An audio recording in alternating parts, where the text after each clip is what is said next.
Mediastan is a road movie which follows WikiLeaks activists on a mission to reveal sensitive U.S. secrets. We're showing it throughout the day here on RT and can now discuss it live with a special panel of guests. We have the producer of Mediastan, Johannes Wahlstrom, joins us live from New York.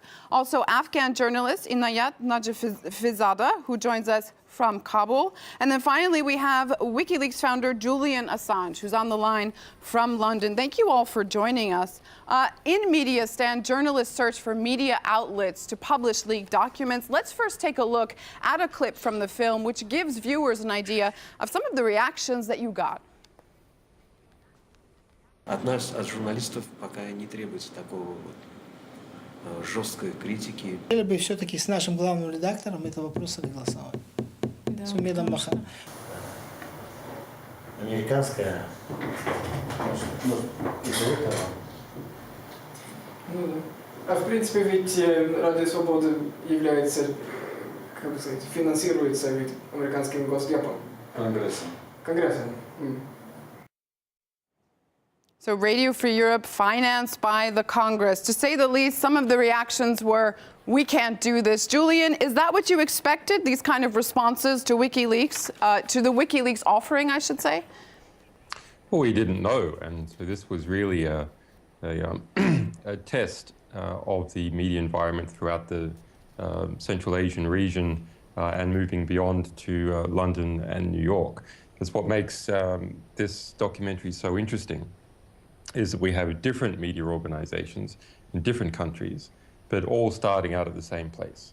Our journalists come to them, offer them the same type of material, US government diplomatic cables, and then we see what the response is. Publish, not publish, censor some things, and document their thinking as they're doing it. And in most cases, there are very significant constraints. In fact, most cases resulted in no publication by the organizations concerned at all. Others published some material and not others. Johannes, what about you? Do you feel like the mission you documented in Mediastan was a success? There were a lot of reactions, I remember, in Tajikistan with people saying, you're not going to make a difference, nothing will really change. I think that if we speak about making a difference, or if the mission in itself was a success, obviously in regard to actually getting the material published in the various medias, it's difficult to call it a great success, because there were actually not that many newspapers, neither in Central Asia or for that matter here in the United States, that were particularly interested in publishing the full material that they got access to. So from that respect, no, it wasn't a success. But from a broader respect, of course, we can see that the WikiLeaks releases have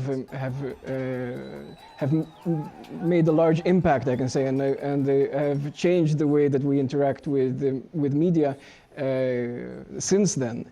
And I think that if we just look at the whole NSA affair, which has been going on for the last half a year or so, that is a direct consequence of the WikiLeaks releases, and that is the fact that nowadays there is no direct censorship which is feasible by particular media organizations, but we have publications that happen in different countries and different places where it is possible for them to become published. Right. We also have Afghan journalist Enayat Najafizada with us on the line from Kabul. He actually took the risk and decided to collaborate with WikiLeaks. In short, he said yes to their offering. Let's take a listen to what he had to say in the film about the risks. Having access to this information would help me, as an Afghan journalist, to disclose the face of warlords, the face of those who committed crimes, the face of those who committed genocide. But later on, when I knew that having these materials could be dangerous, since Afghanistan is an insecure country and there is no guarantee for the life of a journalist. Enayat, tell us, how did it turn out? Did you manage to publish any leaks? How did it turn out for you in the end?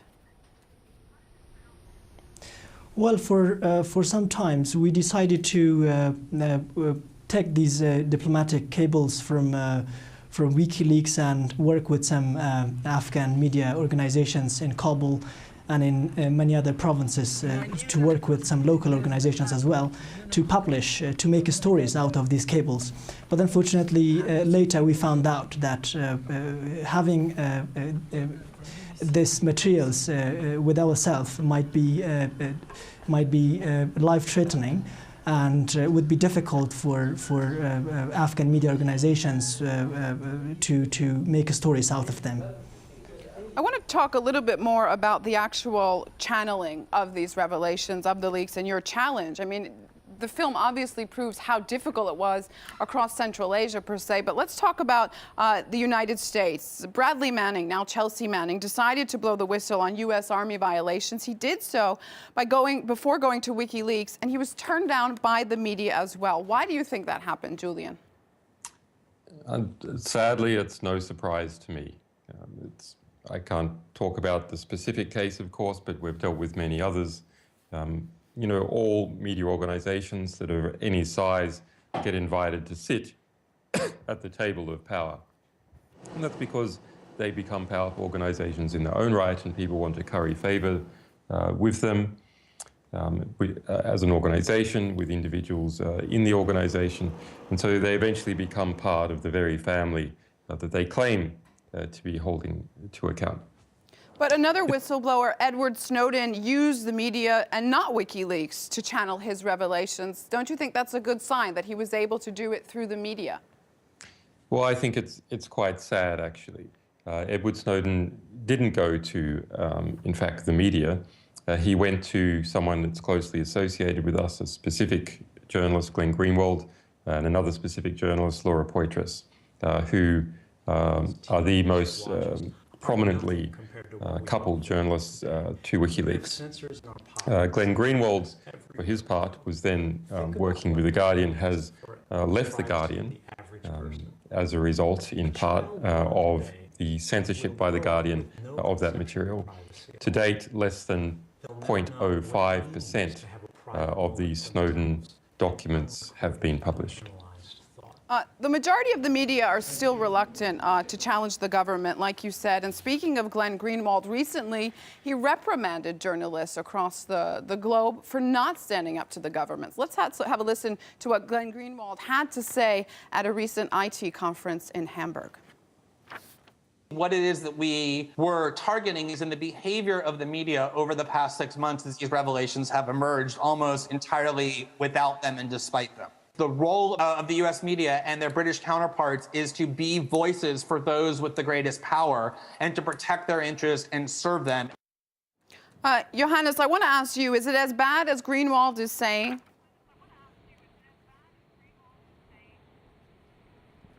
Well, I mean, generally speaking, if you just understand that powerful media institutions are part of power rather than being, so to speak, mediators of information. If you just understand that very idea, then obviously you will start looking at media and consumption of news or information in a different respect. So yes, of course, it is that bad.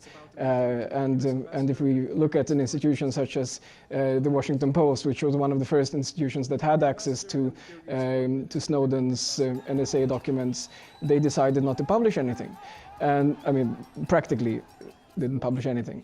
And what we can understand from that is that there is a direct relationship between the different power institutions in our societies, and media is most definitely one of the most important power institutions that we have in our society.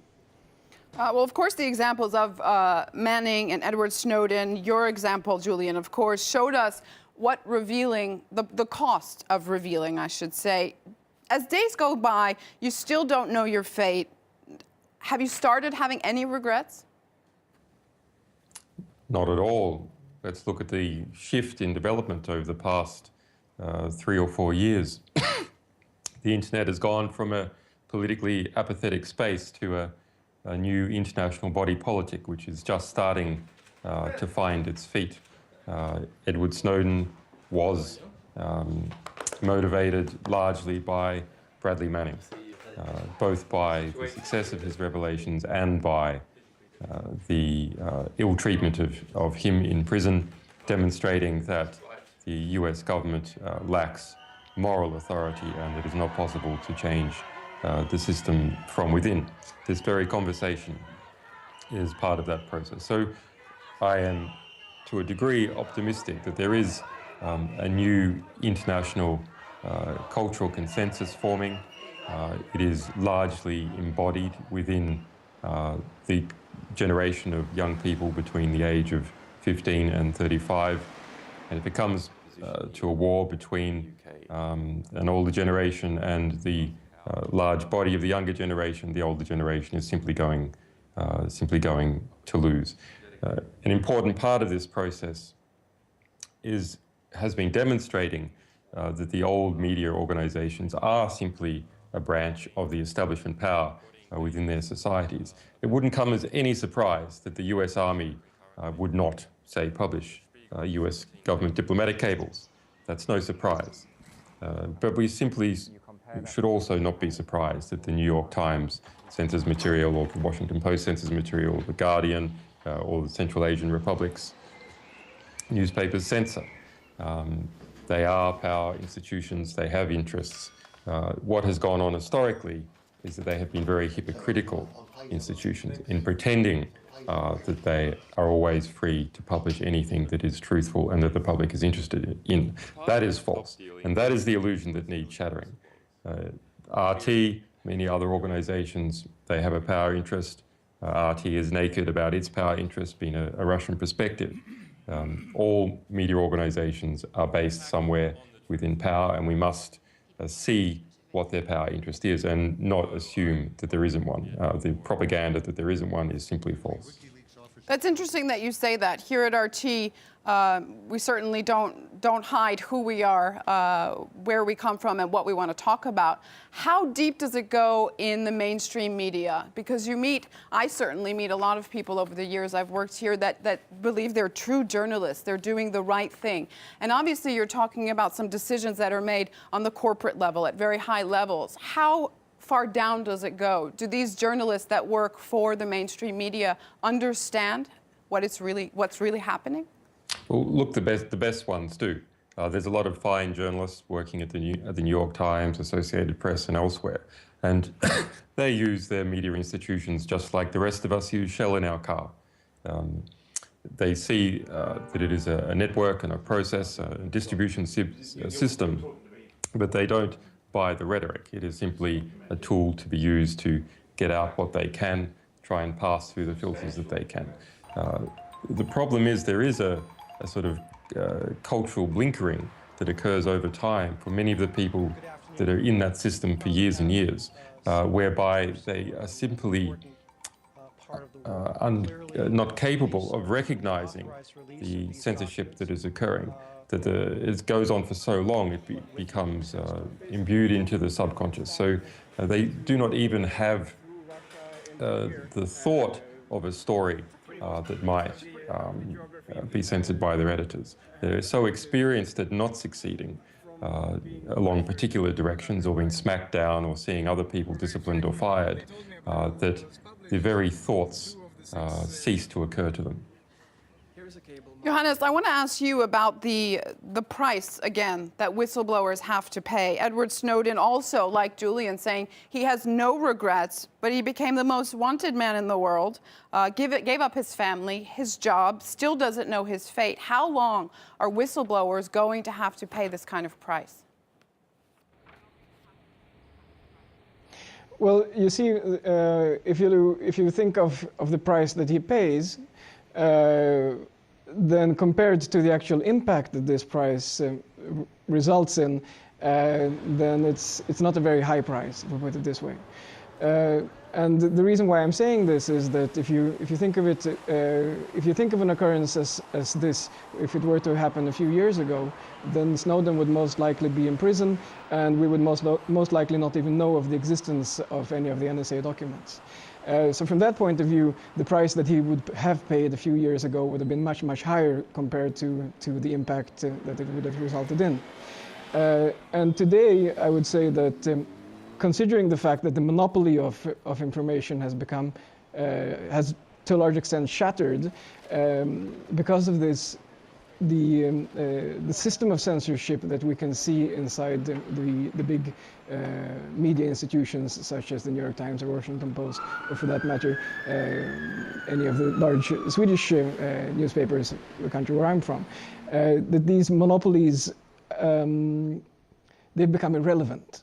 And we can see that in this particular example, where whistleblowers have the opportunity in getting their information out via the help of the internet or via the help of globalized media structures, such as RT for that matter, as an example. And I think that we're seeing a system where actually the ability for us to get access to this type of information is becoming much higher, and I think also that the price that we will have to be paying in the future will be much lower, which means that actually I see this from a very optimistic and positive viewpoint. Enayat, in Afghanistan, obviously the risks are a whole different kind of risk there. Are you going to continue your work to try to keep revealing the truths? I think this is our responsibility as journalists to reveal what's happening behind the scenes within the government, in the regional level, as well as international level. So I have been working as a journalist since 2006 in Afghanistan, and the risks to be a journalist in Afghanistan is so high. Since early 2013, there have been 60 cases against journalists, violence and many other cases against journalists in Afghanistan. So there is a high risk to be a journalist in Afghanistan, but this is our responsibility not to give up and continue our work as a journalist. I want to talk a little bit about the state of press freedom in the UK, specifically the detention of David Miranda, the destruction of the Guardian hard drives. What are the British authorities so scared of? They say it's terrorism. What is it really, Julian? It's lack of authority, what they're scared of. It's like most of these prosecutions. They're there to set examples, to make people scared, not in relation to a particular area, but in relation to the authority of the security services, the judiciary, broadly speaking, what is defined as the establishment in the United Kingdom. Because when people defy authority can't do what it wants to do in a whole range of areas. So the Guardian newspaper, very reluctantly, I might add, defied authority, the unwritten rules of the UK system by publishing quite a serious story about GCHQ intercepting hundreds of cables, hundreds of telecommunications cables coming into this country that pass information onto continental Europe. Now, in response, the security services obviously feel threatened, and the police and Whitehall all move to try and discipline the offender to show an example of what happens if you violate the unwritten rules. Now, let's look at this situation a bit more closely. What's happened in the UK is quite different to what has happened in the US. The US, for all its faults, is still a relatively analyzable society. It does have a constitution. Yes, there are lots of unwritten rules and very powerful organizations and a deep state of 16 different intelligence agencies. But in the UK, there's not even a constitution. The unwritten rules form a greater part of the body of the management of the United Kingdom. And so you see a very British reaction by the Guardian newspaper coming under pressure. It allows GCHQ technicians to come in and destroy its hard drives, and then keeps it all quiet. It keeps it secret, even though it's not legally compelled to do so, for over a month, and then made the reveal that had happened, even though they had footage of it, made the revelation in the 9th paragraph of a blog article by the editor in a film about me, to show that they weren't confronting directly the UK establishment. The Guardian didn't put that on its front page. It didn't splash the video up the next day, which it should have, by rights. This is so what the we're biggest seeing media story in the UK you're saying is that almost a decade. we're seeing and yet it was hidden. self-censorship is what you're saying we're seeing. That's right. That's a classic example of self-censorship, that the Guardian suppressed it all until the David Miranda event happened, until they found that there was an event where they could latch on the fact that this had happened to them. Once they saw that there was a bit of outrage about David Miranda because of the Brazilians, David Miranda was a Brazilian, were concerned about what was happening.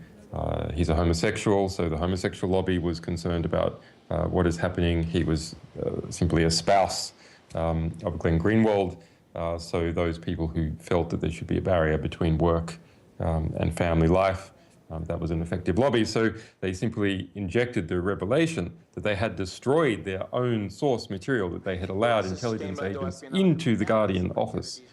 They thought, well, now we can finally sneak it out. So that's an example of self-censorship, but there's been many others in the case of the Guardian and other organizations major media organizations that we've worked with. 2013, if anything, with Snowden's leaks, has basically told us that privacy is dead around the globe. Johannes, is it possible to revive it? Can we get our privacy back?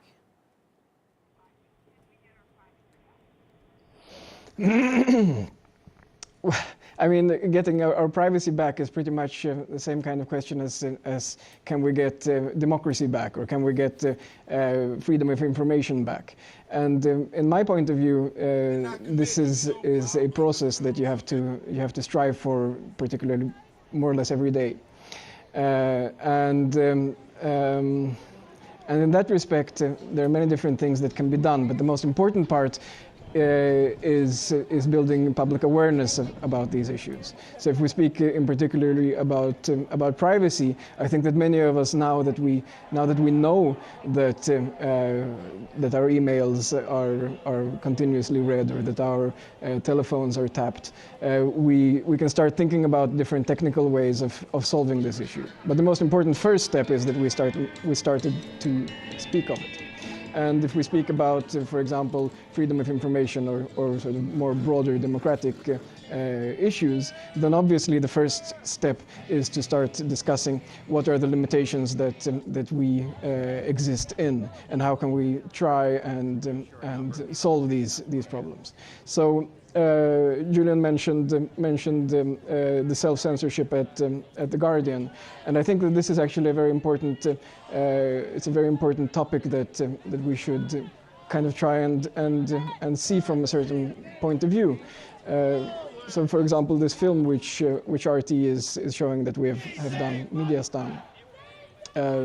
This film has been seen by hundreds of thousands of people around the world, and nonetheless, neither The Guardian or the New York Times, or for that matter, any other established mainstream Western media institution has written about it, has mentioned it, even though they are themselves in the film.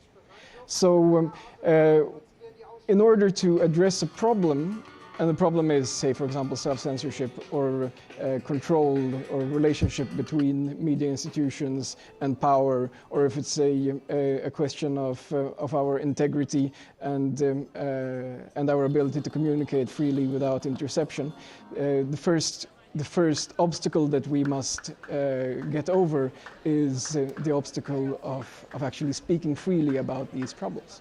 And the first thing we have to do then is to provoke a conversation. So how do we provoke a conversation?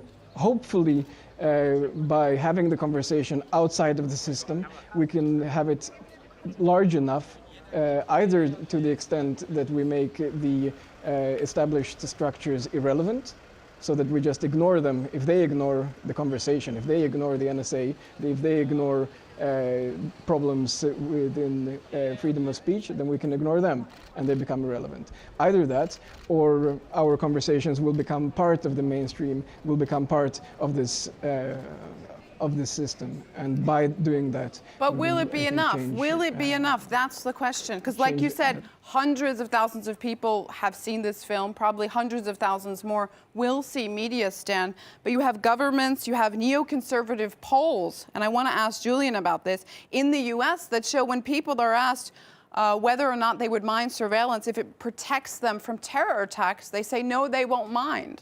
How do you fight against that? You can get any kind of answer you want on a poll. I'm not surprised to find that there was a majority of people in response to that question. If you place the question a different way, would you mind that you and your children are permanently recorded in all your email correspondence and Facebook communications and so on in order to extract economic information, political information, and terrorist information? I think you'll find the answer is probably no. So I don't find that particularly surprising. If we look forward to this broader question about where mass, or as they call it, strategic interception is going, it's not going to go away. There is no hope that it's going to go away.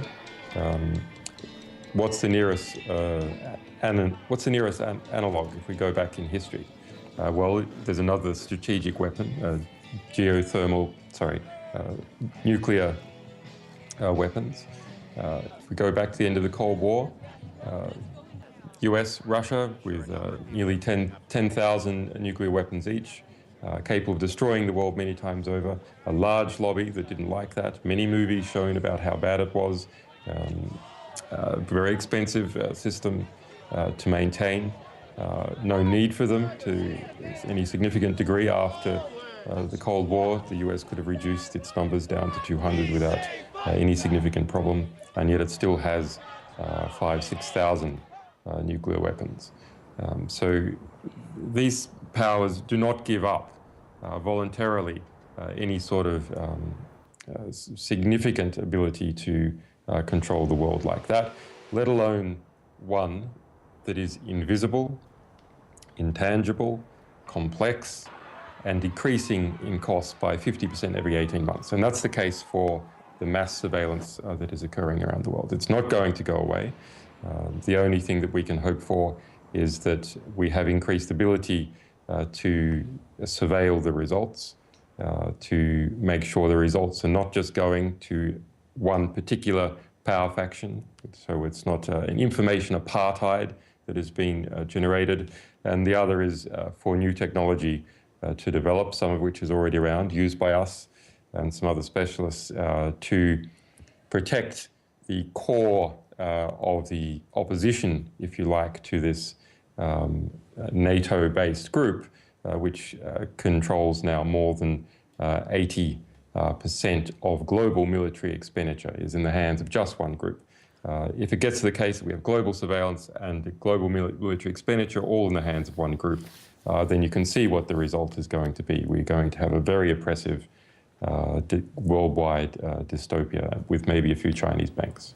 Julian, just briefly now, where do you draw the line? We saw a horrific terror attack in southern Russia today, 15 people dead. Perhaps if Russian officials were spying on their citizens, listening to phone conversations as much as other governments, it could have been prevented. Certainly people will argue that. Where do you draw the line between security and surveillance?